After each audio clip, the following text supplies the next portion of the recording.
책은 영혼의 양식입니다. 여러분 반갑습니다.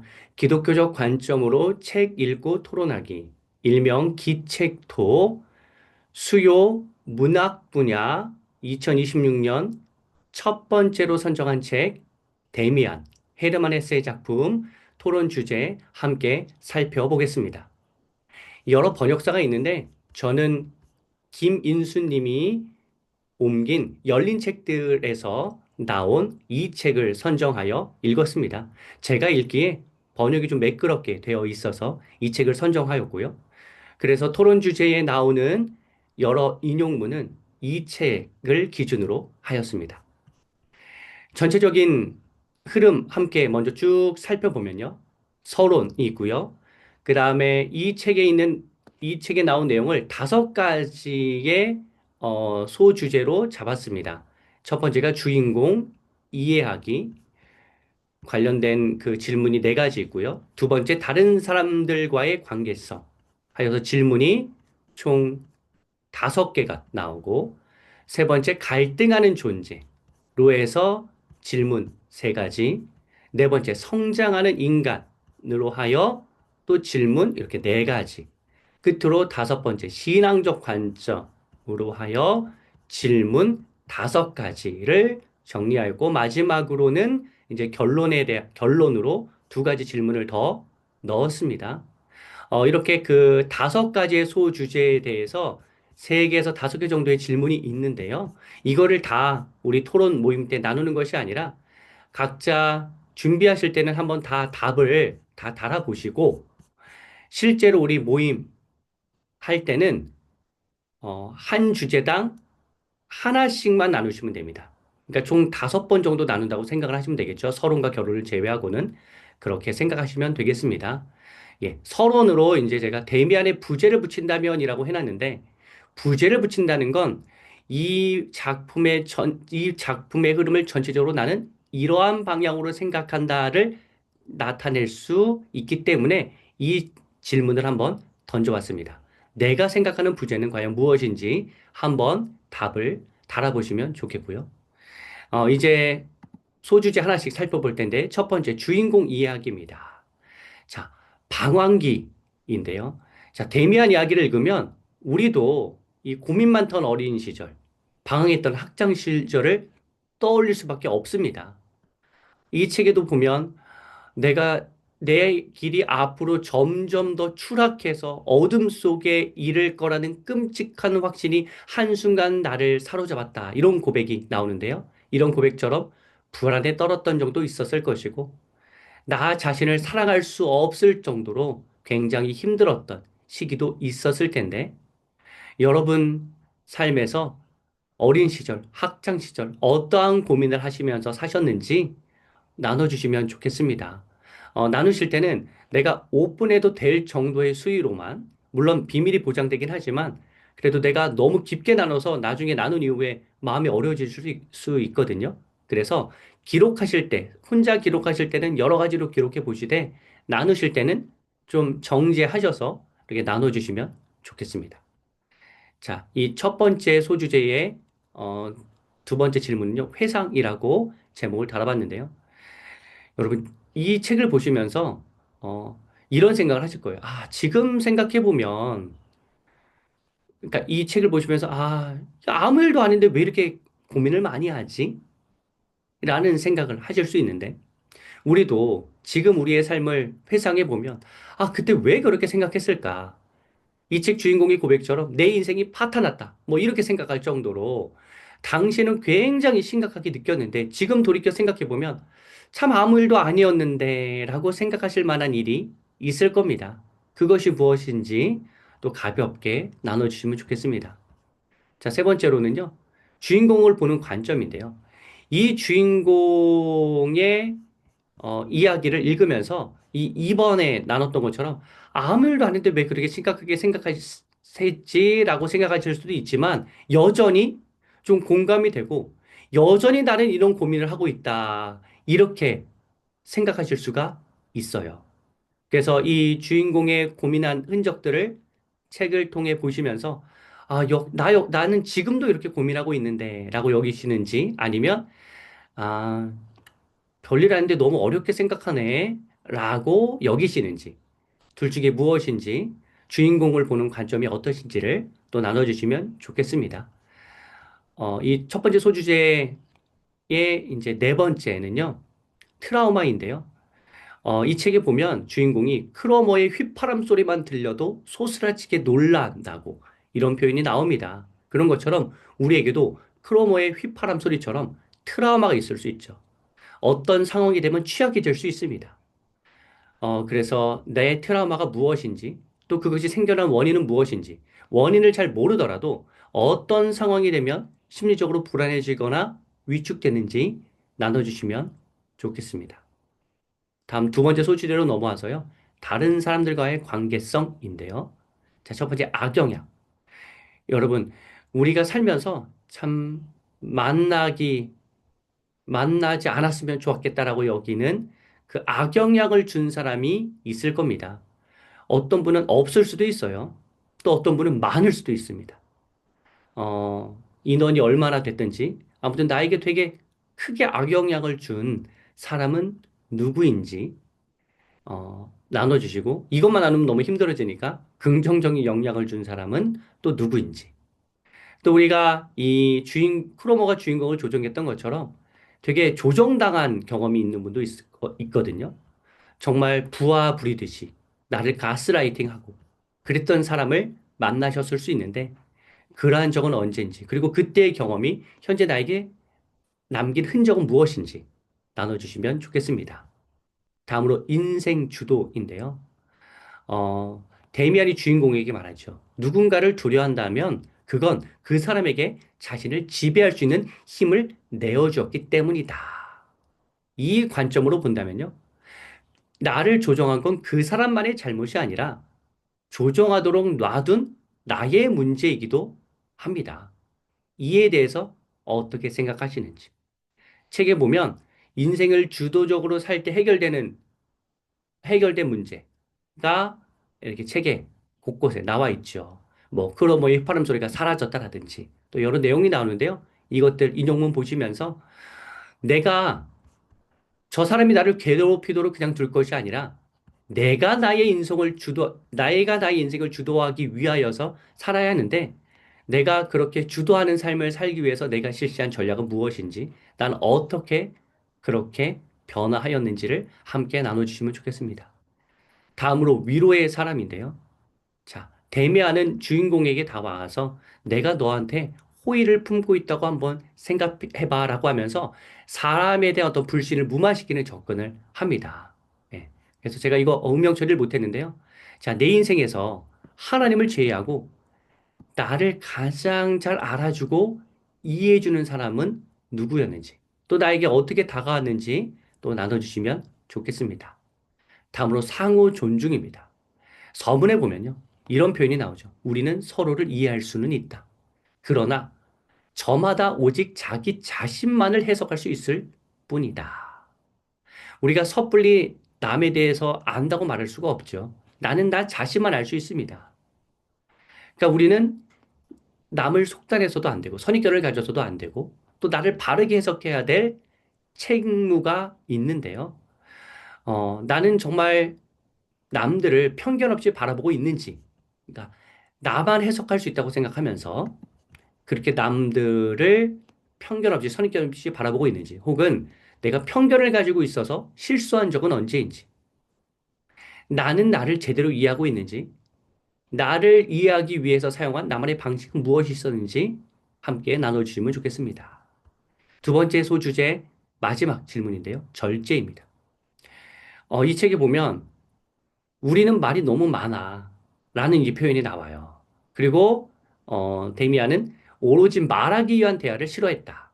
여러분, 그러니까 뭐 교제를 위한 나눔이 아예 필요 없다는 말이 아닙니다. 하지만 우리는 지나치게 절제하지 않고 말을 너무 많이 해서 그냥 가십거리, 막 수다 떨고 이러면서 이렇게 허투루 보내는 시간이 너무 많은 건 아닌지. 그러면 그러한 문화가 만연한 이 세상에서 우리는 어떻게 지혜롭게 대응할 수 있을지, 나만의 어떤 비결이 있다면 나눠주셔도 좋겠고, 우리가 이 말을 좀 절제해야 된다는 측면에서 여러분의 생각은 어떤지 함께 나눠주시면 좋겠습니다. 자, 세 번째 소주제, 갈등하는 인간입니다. 타락의 충동이라고 제목을 지어봤는데요. 우리는 사실 좀 악한 행동, 생각에 좀 더 쏠리는 현상이 있습니다. 인간이 악하기 때문에 그렇죠. 주인공도 그러한 고민을 하고 있고요. 그래서 나는 언제 올바른 방향이 아니라 이탈하고 싶은 욕구를 느끼는지, 또 이탈의 욕구 문제를 우리는 늘 해결하면서 살아야 하는데, 그게 좀 잘 해결이 되었는지, 아니면 계속해서 이 충동이 일어나서 계속해서 어떤 노력을 하고 있는지, 그래서 타락으로 향하려는 충동을 내가 어떻게 제어하고 있는지를 함께 나눠주시면 좋겠습니다. 두 번째로는요, 이제 선택의 기로라고 했는데요. 우리가 늘 갈팡질팡 하잖아요. 그래서 괴테의 파우스트에도 보면 우리가 늘 선과 악의 갈린 길에 있는 반황이 아니라 방황입니다. 제 잘못 썼네요. 방황하는 존재이죠. 예. 주인공도 크레모와 데미안 사이에서 계속 갈팡질하는 모습을 보이고 있고요. 그래서 음울한 세계를 어, 또 경험할 수밖에 없는 상황에 놓이기도 하는데요.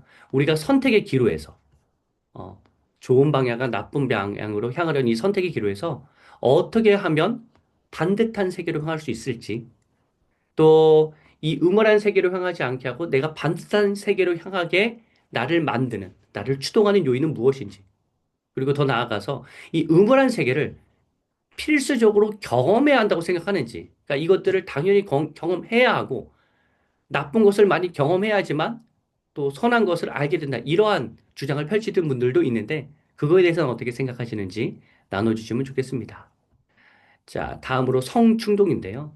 여러분, 이 성충동은 누구에게나 있지요. 네.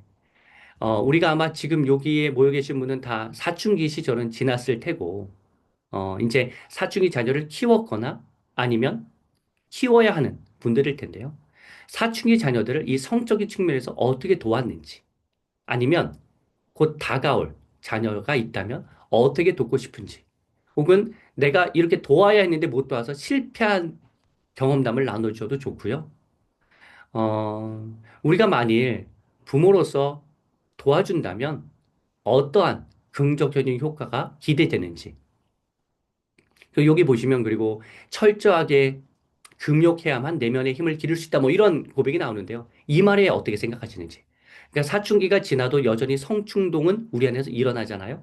그럴 때 여기에는 이제 금욕해야만 된다라고 하는데 이 관점에 대해서는 어떻게 생각하시는지 좀 자유롭게 나눠주시면 좋겠습니다. 그리고 한번 기록해 보시고요. 자, 네 번째 소주제, 성장하는 인간인데요. 우리는 관계와 경험을 통해서 성장합니다. 그래서 이 주인공도요, 여러 사람을 만나면서 그 사람과의 역동을 통하여서 성장이 일어나죠. 우리 역시도 여러 사람을 만나서 그 사람이 좋은 사람이건 좋지 않았던 사람이건 나에게 영향을 주었는데요.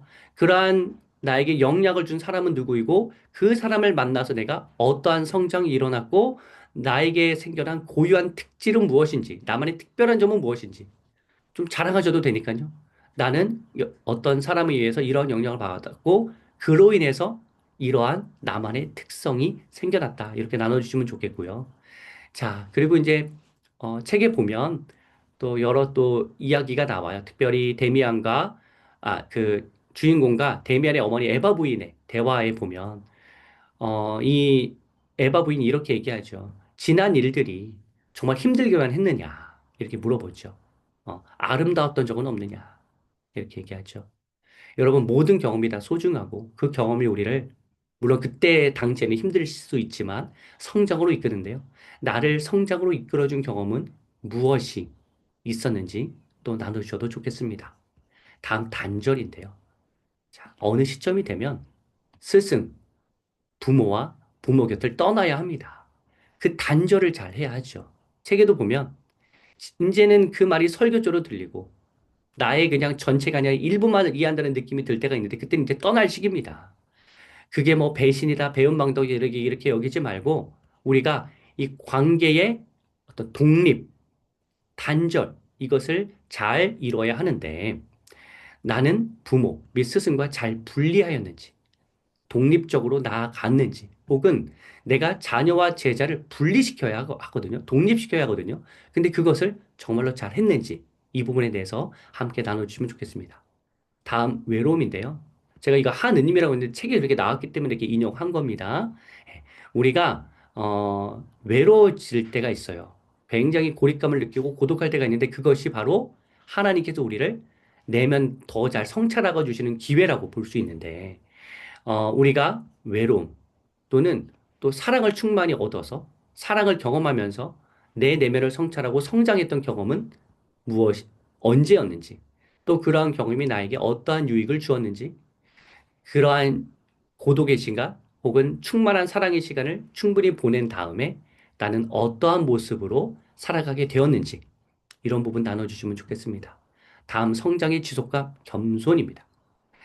여러분, 우리가 계속해서 성장하는 존재이죠. 그래서 이 책에도 보면 성장은 그치지 않는다. 내가 다 끝났다고 하는 순간 우리는 더 성장할 수 있는 길로 나아가야 한다. 이런 내용들이 나오는데요. 여러분, 나는 지속적으로 성장하기 위해서 지금 어떻게 살아가고 있는지, 또 이를 위해서는 겸손한 마음이 필요하죠. 서문에도 보면 나 스스로 많은 것을 안다고 자처해서는 안 된다. 나는 뭔가를 찾는 사람이었고 지금도 여전히 찾고 있다. 라고 나와 있듯이 우리가 교만해지지 말고 겸손하게 계속해서 배우고자 하는 열망이 필요한데, 나에게 그러한 겸손한 배움의 열망이 있는지 한번 생각해 보시고 나눠주시면 좋겠습니다. 마지막 소주제, 다섯 번째 소주제, 신앙의 관점인데요. 먼저 이해입니다. 여러분, 하나님은 우리의 모든 것을 이해해 주시고 용서해 주시는 분이죠. 나 혼자서 해결해야 되는 죄책감이 따로 있지 않습니다. 이제 1장에 보면 나 혼자 힘으로 감당해야 하는 죄, 뭐 이런 표현이 나오는데 그런 죄는 없어요. 주님께 나아가면 다 용서해 주십니다. 그런데 내가 섣불리 하나님을 판단해서, 이거는 용서해 주시기 어렵지 않을까라고 생각했던 적은 언제인지, 어, 그리고 내가 하나님께 나아갔을 때 다 용서를 받았던 경험은 언제인지, 예.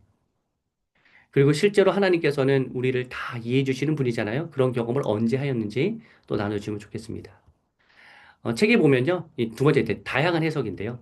가인과 아벨의 이야기를 대면은 다르게 해석합니다. 이걸 보시면서, 성경 이렇게 해석해도 되나라고 생각할 수 있지만, 대면의 관점에서는 이 두려움에 사로잡히지 말아라고 하는 관점으로 이 가인과 아벨 이야기를 해석한 거거든요. 여러분, 이렇게 성경을 다양하게 봐도 괜찮은지, 음. 그리고 책에도 보면 목사님의 가르침이 반드시 맞는 건 아니다. 뭐 이런 표현이 나오는데요. 이거에 대해서 어떻게 생각하시는지. 여러분, 성경을요, 진리긴 하지만 다양하게 생각해 볼 수가 있습니다. 그렇게 시도해 볼 수 있고요. 하나의 정답만 있는 것이 아니라 여러 가지 정답이 있는 절대적 진리가 바로 성경이잖아요. 이 관점에 대해서 어떻게 생각하시는지. 진리지만 다양하게 적용될 수 있는 성경. 이거에 대해서 어떻게 생각하시는지 함께 나눠주시면 좋겠고요. 이와 연장선상에서 세속성이라고 제가 이름 지었는데요. 로마 가톨릭의 경우에는 성을 거부합니다. 그래서 결혼도 하지 않죠. 성 자체를 죄악시하는데 사실 그럴 수 없잖아요. 이 책에도 나오듯이 모든 생명의 아버지라고 찬양하는데 생명의 토대를 이루는 성세가를 아예 묵살하고 악마의 죄악이라고 선언하면 안 되잖아요. 이렇게 우리가 세상에 있는 여러 요소를 무조건 다 세속적이라고 거부하는 것은 잘못되었는데, 그러니까 세속적으로 타락하지 않도록 해야 하지만 그것 자체를 죄악시할 수는 없는 거잖아요. 그래서 허용된 것과 금지되는 것을 잘 구분해야 하는데, 우리 기독교에서도 너무 교리적인 측면을 진리로 여기지는 않는지, 무엇을 우리는 좀 더 수용해야 하는지, 여기 이제 보시면 신적인 것과 악마적인 것을 결합한다라고 하는데, 이거는 우리가 악마적으로 치부하지 않아도 되는 것을, 좀 수용할 수 있는 것을 너무 악마화하는 것은 아닌지라고 하는 질문을 제기하는 내용입니다. 그래서 우리가 어떻게 하면 더 사랑으로 수용할 수 있는지, 거절해야 할 것, 거부해야 할 것과 수용해야 할 것, 이 사이에서 우리가 이걸 구분하는 상황에서 어떻게 처신하면 좋을지 좀 어려운 주제이고 질문인데요. 함께 나눠주시고 고민해 주시면 좋겠고요. 자, 우리가 그림자에 대한 이해도 필요하죠. 우리 안에 하나님을 찬양하고 싶은 마음도 있지만 하나님을 막 저주하고 싶은 마음도 자연스럽게 있습니다. 이 양면성이 있어요. 그러면 이 어두운 면을 막 너무 제거하려고만 할 것이 아니라 신앙적으로 잘 수용하고 승화시킬 필요가 있는데 이 그림자를 이해하고 수용하기 위해서 나는 어떠한 노력을 하고 있는지 나눠주시면 좋겠습니다. 끝으로 의지. 여러분, 우리가 누군가를 의지하는 것 자체가 잘못된 건 아니잖아요. 여러분, 우리는 사람은 누구나 다 뭔가를 의지하게 되어 있습니다. 하나님을 의지하고 있지 않다면 다른 것을 의지하고 있는 거예요. 그래서 우리가 이 의지가 나약함의 상징은 아니거든요. 나약하다는 뜻은 아니거든요. 그렇기 때문에 우리가 하나님을 온전히 의지해서 하나님께 힘을 얻어 이 세상에서 살아가야 하는데, 이 주인공처럼 온전한 의지의 대상인 하나님을 외면한 적은 없는지, 나 혼자 할 수 있다고 그렇게 여겼던 적은 없는지, 그리고 하나님을 의지해서 내 내면이 강화되고 내가 좀 더 담대하게 활동하게 된 경험이 있다면 그것은 무엇인지를 함께 나눠주시면 좋겠습니다. 이상으로 소주제 5가지 살펴봤고요. 결론 파트에서는요, 제가 2가지 질문을 넣었어요. 특별히 제가 이제 인용한 구절 외에, 특별히 마음에 와닿았던 구절과 얻은 통찰은 무엇인지, 또 단순히 그런 지식적인 측면으로만 끝내는 것이 아니라, 나의 삶에서 그 구절은 어떻게, 적용되었는지, 3까지 연결해서 나눠주시면 좋겠고요. 또 이 데미안 같은 성장 소설을 보면서 이 부분은 조금 이렇게 바꿨으면 좋을 텐데 나라면 성장 소설을 좀 이렇게 썼을 텐데 라고는 아신 측면이 분명히 있을 텐데 나라면 어떻게 이렇게 썼을지 한번 또 그것도 나눠주시면 좋겠습니다. 자, 지금까지 데미안 소설 토론 주제 함께 살펴봤습니다. 저희가 만나서는요, 1시간 반밖에 없기 때문에 바로바로 나눔을 해야 합니다. 이 시간은 그래서 절약하기 위해서 제가 이렇게 영상으로 제작하고 또 토론 주제도 미리 올려드리는데요. 미리 준비하셔서 또 알찬 나눔의 시간이 되면 좋겠습니다. 그리고 이 토론에 함께 참여하지 않거나 책을 아직 안 읽으신 분도 한번 읽어보시고 이 토론 주제 좀 생각하시면서 내 내면을 한번 어, 성찰해보는 시간 가지시면 좋겠습니다. 여러분, 그러면 토론 시간대에 만나겠습니다. 여러분, 사랑하고 축복합니다.